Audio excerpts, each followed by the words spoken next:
So thank you very much, and thank you to the judges for, I think, a job well done. Let us give them a round of applause.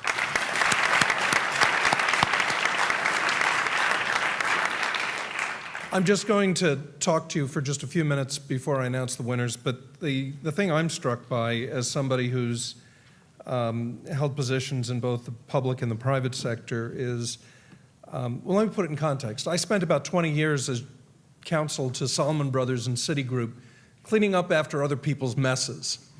So I got to see entrepreneurship in high dudgeon, meaning when it broke, when something didn't work, when someone was about to go out of business. The great message here is entrepreneurship is not for the faint of heart. As most of you know, as David Rose knows perhaps better than anyone, most businesses, most new businesses fail, which is not to say they shouldn't be started, which is not to say they shouldn't be tried, and which is not to say that Schumpeter was wrong when he talked about the destructive impact of capitalism. Those things happen, and most of the time they're good when they happen because they clear the underbrush and you get to start again.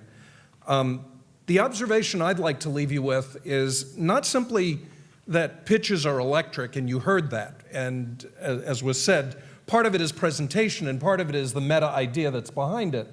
And in institutions like this, you've got to, separate the wheat from the chaff, both as to the presenter and as to the substance. Now, we all know that, but what's more important that's also behind it is the significance of the education in becoming an entrepreneur.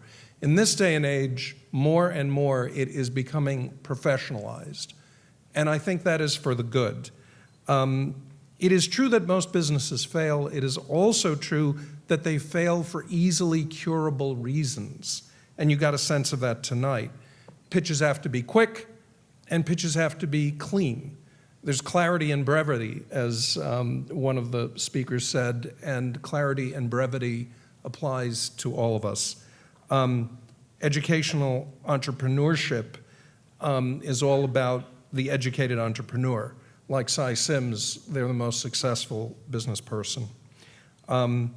People need to be taught the difference between social utility and mere profit maximization.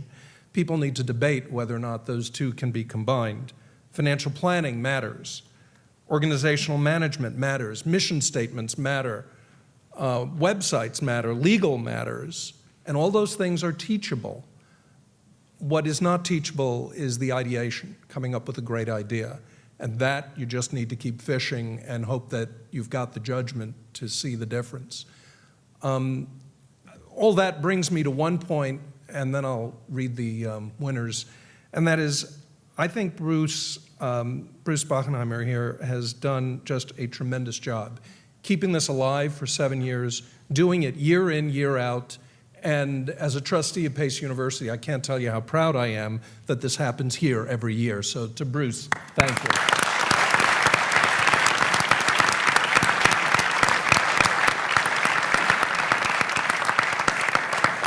And with that, I'm pleased to announce that for new business concepts, the winner is resolutions.